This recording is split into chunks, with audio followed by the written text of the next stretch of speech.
Hello friend, welcome back to my YouTube channel. Zara और सारा के बीच में बहुत डिफरेंट है। जिस हिसाब से जो ज़ारा है ये सारा बनने की कोशिश कर रही है तो ये किसी हद तक कामयाब हो चुकी है, और जो सारा है ना जो ज़ारा बनने की कोशिश कर रही है उसमें कुछ ना कुछ ऐसे पॉइंट्स होते हैं जो शाज़िया बेगम को ऐसा शक होना शुरू हो जाता है कि शायद दाल में कुछ काला है। ये जो पहले वाली मेरी बेटी थी ये अब वाली नहीं है, इसमें कुछ डिफरेंट आ चुका है।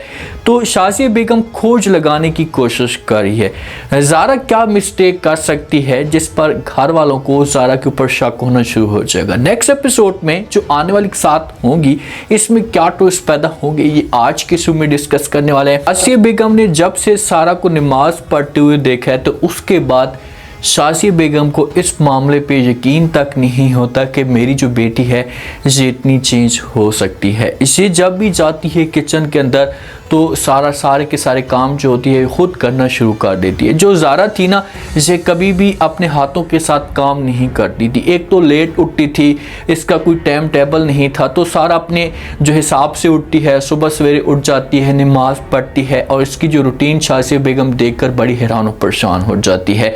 और ये अपने पापा के साथ बात करती है। शाज़िया बेगम अपने पापा को कहती है कि भाई हम ऐसा करते हैं कि किसी डॉक्टर के पास जाते हैं और जाकर अपनी बेटी का जो इलाज करवाते हैं, चेकअप करवाते हैं कि आखिरकार हमारी बेटी को हो क्या गया है। इसका बात करने का अंदाज चेंज हो चुका है, नमाज पढ़ना शुरू हो चुकी है, तो इसके ऊपर तंज करना शुरू कर देती है।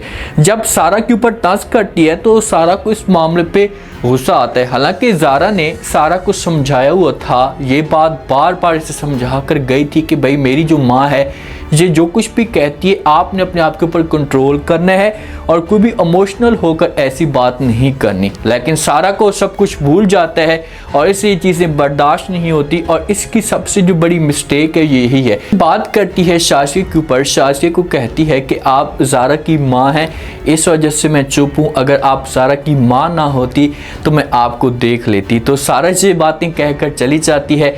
अब सारा को की कोई भी बात नहीं करनी चाहिए थी। शाज़िया बेगम जब ये बात सुनती है, साथ में वालिद भी मौजूद होता है, तो ये बड़ी हैरान हो जाती है और अपने पापा को कहती है कि ये क्या कहकर गई है कि मैं ज़ारा की माँ हूँ। अगर मैं ज़ारा की माँ हूँ, ये ज़ारा नहीं है, तो फिर ये कौन है मुझे बताओ तो सही। तो इस मामले पे हालात जो होते हैं ना ये घर के बड़े ख़राब हो जाते हैं। शाज़िया बेगम और नानू जान ये बड़े परेशान होते हैं कि भाई हमारी बेटी को आखिरकार हो क्या गया है। इसका बात करने का अंदाज़, इसकी मुकम्मल तौर पर लाइफ स्टाइल सब कुछ चेंज हो चुका है। जो ज़ारा होती है ना, ज़ारा जिस वक्त उस घर के अंदर जाती है तो पूरे के पूरे ख़ानदान को नाक के चने चुबवा कर रखती है। सिर्फ और सिर्फ अपने वालिद के दिल में जगह बनाने की कोशिश कर रही है, लेकिन फ़रद बेगम से, रक्षी से सब कुछ बर्दाश्त नहीं होता। फ़रद बेगम चाहती है कि ये वालिद से दूर होकर है, लेकिन ये सारा तो है नहीं, ज़ारा है, तो इनकी बातों के ऊपर ये तवज्जो नहीं देती। तो इसको मजबूर किया जाता है कि किसी तरह से आप जो वो मुनव्वर के साथ बात करें और आपके जो रिश्ते की बात हो ये क्लियर हो, ताकि आपकी मुनव्वर के साथ शादी करवाई जा सके, क्योंकि आपका जो चक्कर है ये मुनव्वर के साथ चल रहा है। तो ये बातें जिस वक्त ज़ारा सुनती है तो अपने घर वालों के सामने खुलेआम कह देती है और घर वालों को कहती है कि अच्छा ठीक है, अगर आप लोग मेरी शादी करवाना चाहते हैं, आप लोगों को मेरे ऊपर शक है, तो ऐसा करें कि आप मेरी एक दफ़ा मुनव्वर के साथ मुलाकात करवा दें, मैं उसके साथ बात करूंगी और उसके बाद फिर जो होगा वो देखा जाएगा। तो इस मामले पे जैसे कि सलमा बेगम आती है, सलमा बेगम ये बात सुनती है तो वो बड़ी हैरान हो जाती, क्योंकि सारा यहाँ पर अपने वालिद के सामने कभी भी ऐसी बात ना करती। अगर सारा होती ना तो ये बात को घुमाने की कोशिश करती या माफ़ी मांगती, मिन्नतें तरले करती, रिक्वेस्ट करती कि यार मैंने ऐसा कुछ भी नहीं किया। तो फ़रद बेगम को भी मौका मिल जाता है और फ़रद बेगम अपने भाई को कहती कि देखा अपनी बेटी की आपने अब बातें सुन ली हैं, अब आपको यकीन हो चुका होगा कि आपकी बेटी किस हिसाब से मुँह जोकर बातें कह रही है। इसे किसी किस्म का कोई फ़र्क तक नहीं पड़ता, इसको किसी किस्म कोई शर्म तक नहीं है। तो ज़ारा कहती कि मैंने आप लोगों के सामने डिमांड रखी है कि आप लोग मेरी मुलाकात करवा दें, उसके बाद फिर अगर आप लोगों को दिल करता है तो फिर आप लोग मेरी शादी करवा देना, वरना मैं ऐसे शादी नहीं कर सकती। तो कभी भी घर वाले जो होंगे ये बात नहीं मानेंगे। सलमा बेगम ज़ारा को चुप कराने की कोशिश करती है, कहती कि सारा थोड़ा सा शर्म तो करो, पागल हो गई हो क्या, किस तरह से बातें करती हो। तो आगे से ज़ारा फ़ौरन जवाब देती है अपनी माँ को और कहती है कि माँ जी दिल तो पागल होता है और इस तरह की जो बातें होती होती हैं ये ज़बान से निकलती हैं और मेरा जो दिल है ये पापा के पास है और पापा इस दिल के अंदर बसते हैं। पापा के दिल में ये जगह बनाने की कोशिश कर रही है। ये चाहती है कि जो पापा के दिल में नफ़रत बैठी हुई है या जो नफ़रत फैल चुकी है, मैं इसे किसी भी तरह से कम करने की कोशिश करूं और ये किसी हद तक कामयाब हो जाएगी।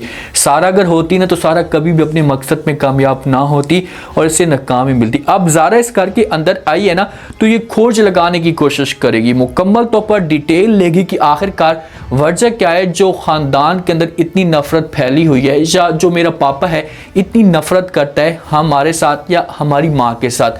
तो ऐसा ऐसा ये सब कुछ इस मसले तक, इस नतीजे तक पहुंचेगी और इसके सामने ये रिजल्ट खुलकर आ जाएगा। अब सारा अपने घर के अंदर बैठी होती है और शासिया बेगम जिस वक्त अपने पापा के साथ बात करती है तो पापा आता है, आकर बैठ जाता है सारा के पास, पूछना शुरू कर देते। तो कहते हैं कि अच्छा मुझे एक बात तो बताओ। तो आगे से सारा कहती है कि जी बोले नानू जान, क्या बात है। नानू जान जब ये बात सुनता है तो ये सारा को कहता है कि मुझे ये बताओ कि आपने जब अपनी माँ के साथ ये बात क्यों की कि आप ज़ारा की माँ हैं, अगर आप ज़ारा की माँ ना होती तो मैं आपको देख लेती। तो सारा जब ये बात सुनती है तो सारा यहाँ पर कंफ्यूज हो जाएगी और झूठ बोलने की कोशिश करेगी, बात को घुमाने की कोशिश करेगी कि मैं अपनी बात कर रही थी कि अगर आप मेरी माँ ना होती तो मैं आपको देख लेती। तो इस तरह से जो मामलात होंगी यहाँ पर हल तो हो जाएंगे, लेकिन ये बुज़ुर्ग लोग हैं और बुज़ुर्गों के दिलों के अंदर या दिमाग के अंदर जो बात बैठ जाती है ना, वो फिर इतनी आसानी के साथ नहीं निकलती।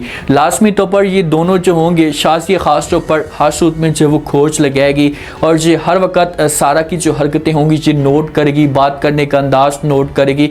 तो ऐसा ऐसा इन लोगों को शक होना शुरू हो जाएगा, इनके सामने खुलकर ये बात आ जाएगी कि ये ज़ारा नहीं है, ये कोई और लड़की है। और जिस वक्त खुलकर आएगी बात ना, तो उस वक्त मामलात जो होंगे ये सारे के सारे हल होना शुरू हो जाएंगे। अब ज़ारा की बारी है, सारा का सारा इम्तिहान जो है ना ये ज़ारा के ऊपर आए हुए है कि ज़ारा क्या करती है, ज़ारा किस तरह से अपने आप को इस मुश्किल से निकालती है। जो सारा है ना इसके लिए तो इतनी बड़ी मुश्किल नहीं है, ये तो घर के अंदर इन लोगों को हैंडल करने की कोशिश करेगी, लेकिन सारा का सारा जो इम्तिहान है ना ये ज़ारा के ऊपर आया हुआ है। मुनव्वर की शादी वाली बात भी चल रही है, घर के अंदर हालात भी बहुत ज़्यादा ख़राब हैं। फ़रद भी किसी भी तरह से इसे कमज़ोर करने की कोशिश करेगी कि किसी तरह से इसे जो वो कमज़ोर किए जा सके ताकि इसे अपने पापा के सामने ऐसा की बातें ना करे।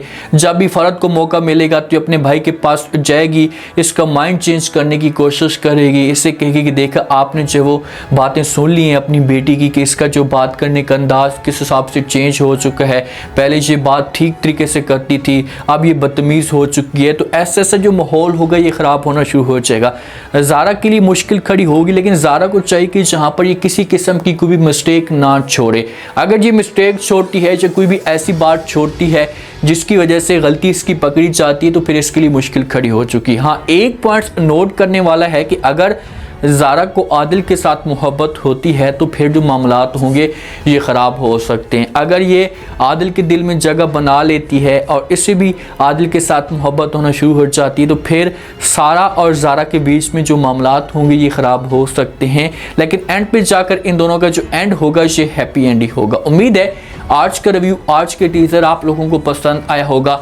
आपने कमेंट सेक्शन में अपनी कीमती लास्ट में आपको क्या लगता है क्या नेक्स्ट आने वाले के साथ में अब जैसा माहौल बन चुका है और जो ज़ारा के ऊपर डिमांड दी जा रही है, ज़ारा को मजबूर करने की कोशिश की जा रही है कि आप किसी तरह से मुनव्वर के साथ जो वो शादी की बात करें या आपकी मुलाकात कब हुई, तो क्या जो ज़ारा होगी ये मुलाकात करने के लिए चली जाएगी। अगर मुनव्वर के साथ मुलाकात करने के लिए जाती है तो उसके बाद फिर मुनव्वर का क्या रिएक्शन आता है, क्या मुनव्वर हाँ कर देगा, और अगर मुनव्वर हाँ करता है, कहता है कि हाँ मैं इसको जानता हूँ, उसके साथ शादी करने के लिए तैयार हूँ, तो फिर ज़ारा क्या करने वाली है, क्योंकि ये सारा नहीं है और ये हर सूरत में मुनव्वर को सज़ा देने की कोशिश ज़रूर करेगी। लास्ट में फीडबैक दें, आप लोग इस बारे में क्या कहते हैं, चैनल को भी लास्ट में सब्सक्राइब कर दें। शुक्रिया।